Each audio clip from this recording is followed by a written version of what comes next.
This is part two of languaging, a spark, some light, and the dark. Haven't talked much about the dark, but we did talk about biological context, recursions of consensual coordination. Treat it kind of fast there. Now I'm going to switch to talking about lineaging, observer, and I will return once again to systemic relational embeddedness, as that is fundamentally what I'm interested in and concluding with. So, language is a kind of a sunrise of possibility. It's an everlasting sunrise of new possibilities. Because as distinctions coordinate behavior, other possible behaviors arise, and with them the possibility for new distinctions. Thus, distinctions proliferate, and language becomes richer. That's why I say an everlasting expansion of possible richness. Also, of course, we can prune. The way some of this happened is kind of interesting. When we have a named thing or an object, a thing, event, action, idea, we can see that originally it was grounded in consensual coordination of consensual coordination of consensual coordination, this recursion that we aren't mostly aware of at all. What we do have is the object, which may persist, and we may take it as given, as real, having that ontological reality to it. And we also can take that object into a new domain, a new idea, do some new behaviors, some new situations that have evolved separately. And when we do that, it becomes the ground for new distinctions in that domain. So that what we have is a new object, a new named object arising, which can move again into a new domain, as here in colored coded with the brown, and yet a new object can arise. As each new object is accepted in the network of conversations as something that we do and refer to, it becomes a ground for further consensual coordination and hence a new object. Operationally, it does not matter how many prior distinctions have been absorbed into any name or thing. The process is lost as we use and accept the name in the new situation. You can think of it as kind of an evolution, as any distinction is a ground for further subdistinctions that we can consider as nuances or details and different entailments of what else is related to that. We know a word can have the same fundamental meaning, but have different implications according to the context of motion, for example, that it's used in. We can also take that distinction, as I was alluding to earlier, to a different domain, and it's not quite the same anymore. You can't say it's the same after it's absorbed a new meaning, or in another domain, and this can happen multiply. Distinctions take on meaning according to how they coordinate the flow of actions in each domain appropriate to that domain. We could look at it as now lineages arising in each of these as the words evolve and take on nuances, and of course they can branch further into yet further domains for further distinctions. That was pretty graphical. This is still a diagram, but it's looking a bit more organic because things can flow apart and come together again. Ideas, names can have differentiated meanings and then become a singular meaning again. And I've had it spreading at the end of this, but those could all come back together into one simple meaning. But let's take a cut through this, a kind of a cross-section at a particular time. And we might end up with a related group of words, each with a slightly different meaning. Ended, finished, completed, used up or ripe. And we could look at how these similar ideas have arisen in a different language.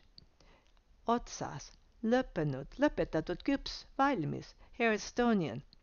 And the overlaps, as I'm showing them, are not precise, but the idea is what I'm trying to refer to, that the overlap isn't exactly the same. The boundaries for the distinctions we've drawn are different. And there are some things that occur in one language, some little set of nuances that doesn't occur in another language. And there may be some ideas that are related that could be completely outside the sets of overlaps. The distinctions that are accepted in a culture influence how people see, because they're looking according to what they're grown up with, and what they see and know determines how they act, which influences the world that arises around them. They act in a way that alters the context, both socially and physically, around them, which validates the distinctions, because of course those distinctions fit now, because that's the world that has grown with those distinctions. And what we end up is a kind of name-based reality. Our reality seems to be those names that we have in that culture distinguished. That is the way the world is, after all. But we don't have to stick with it. We can look at it and recognize what's happening and look at it, this whole process, and say, hey, we've done this. Maybe we don't have to do it. Maybe it's possible to think differently. Perhaps I will not accept all the distinctions. There may be ones I want to, and many of them, most of them probably, because this is reflection. And this is how we can build responsible cultures and consider which of our distinctions are currently relevant and consider where they are taking us as the lineages of nuances grow or coalesce. That was quick, but this is an overview. I want to briefly take this side trip to observer and self-consciousness.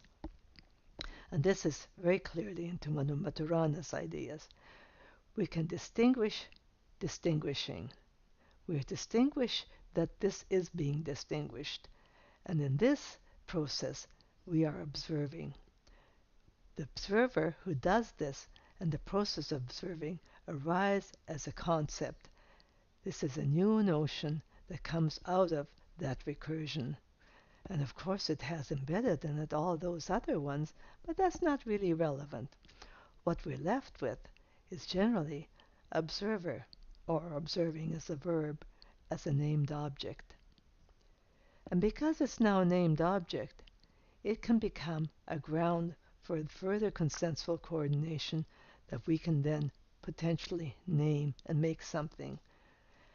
But the observing as a process, as a generative process, and the observer the result of that process, if we are aware of that underlying, we have a different awareness of what is happening. There's another one. What about if we observe our observing, observing, ourselves observing? That's an interesting one. And in this circularity, what we could call self-consciousness arises. Now we are the locus of the observing, doing the observing, in the process of the observing. It's an interesting and elusive thought. And of course it has all that complexity in it, which is not even relevant to it. It is simply awareness of observing our observing. And out of that, this experience of self-consciousness arises. But even that experience is elusive. The words for it are elusive as it happens. In its happening, it doesn't actually have the names. And even the very feeling of it can disappear. Yet we remain the being, a being who's often observing, an aware observing, who sometimes lives this moment of arising self-consciousness. And when that happens, and has happened, we are changed thereby. We are changed thereby, and therefore live a life of awareness that such can happen. And we may not have that awareness. We may simply have the collapsed definition of the word, definition of self-consciousness, and treat it as a thing of itself, rather than the generative process. Now I'm coming towards the end, and I'm going to summarize. Cognition I think of as broad and wide, a sweep of how we may be able to coordinate with our world. Of that, languaging extends our abilities in some dimensions, but out leaves out other dimensions from our awareness. Yet these continue in a kind of circularity of influencing each other in ways which are somewhat mysterious to us. Culture, similarly, expands yet in some dimensions, and it can contract that which is relevant in language to refer to that culture, and these two are continuously in circular relationship. This diagram is a little boxy for the notion of living a systemic, dynamic, relational embeddedness, so I've decided to choose to make them a little bit more fluid and less boxy. And the yellow is meant to be a kind of a moving focus of where we are attending, sometimes in culture, sometimes in as the technology as a particular languaging, and sometimes just in this moment of plain awareness without awareness that we're aware, a kind of living in our systemic world. I think meditation tries us to go towards this, and sometimes it just happens, particularly, I think, moments of sitting quietly. I would like to conclude this kind of rapid overview of some ideas by saying I would like humans to remain the kind of beings who live in reflexive awareness of our systemic dynamic flow in a relational embeddednesses as we live in language. Thank you for your attention, and I welcome conversation. In this medium of a YouTube, I'm not quite sure how that may happen, but yet I do find that I live in conversation, and I appreciate when you contribute to that. Thank you.